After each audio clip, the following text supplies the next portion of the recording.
তারেক রহমান এবং খালেদা জিয়ার কুকুর সংসদের যিনি সেক্রেটারি, জেনারেল সেক্রেটারি অনুপস্থিত ছিলেন। ওখানে গিয়ে দেখা গেল যে এই ছবিগুলি ভাঙচুর করে টোল টেবিল যা ছিল সমস্ত কিছু। ব্রাহ্মণবাড়িয়ার বাঞ্ছারামপুরে আরাফাত রহমান কেকো স্মৃতি সংসদের অফিস ভাঙচুর করার অভিযোগে বাঞ্ছারামপুর উপজেলা বিএনপির সভাপতি মেহেদী হাসান পলাশ ও তার সমর্থিত ১১ নেতাকর্মীর বিরুদ্ধে থানায় লিখিত অভিযোগ করা হয়।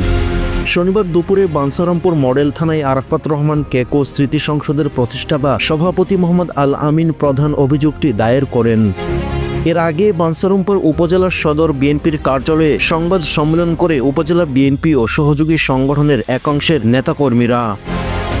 অভিযুক্তরা হলেন উপজেলা বিএনপির সভাপতি মেহেদী হাসান পলাশ, হুমায়ুন সরকার, তানভীর তানজিল, সুমন কামাল, রফিক ফয়সাল, মেহেদী মকবুল।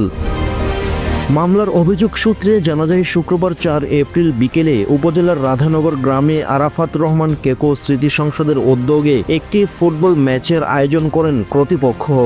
সেখানে প্রধান অতিথি করা হয়েছিল কেন্দ্রীয় বিএনপি নির্বাহী কমিটির অন্যতম সদস্য অ্যাডভোকেট রফিক শিকদারকে। ওই সময় খেলা শুরু করার আগেই মামলার আসামিরা আরাফাত রহমান কেকো স্মৃতি সংসদ অফিস ভাঙচুর করে এবং শহীদ প্রেসিডেন্ট জিয়াউর রহমান ও বেগম খালেদা জিয়া, তারেক রহমান ও আরাফাত রহমান কেকোর ছবি ভাঙচুর সহ বেশ কয়েক লাখ টাকার ক্ষতি সাধন করে বলে অভিযোগে উল্লেখ করা হয়।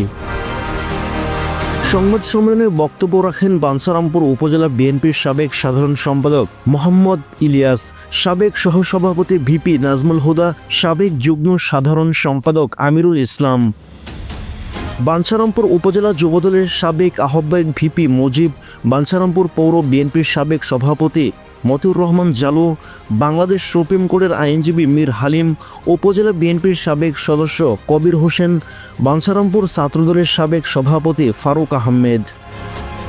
এ সময় বক্তারা বলেন, অনতিবিলম্বে পলাশ ও তার সহযোগীদের দলীয় কার্যালয় থেকে সাংগঠনিক ব্যবস্থা গ্রহণ ও আইনি ব্যবস্থা নেওয়ার আহ্বান জানান।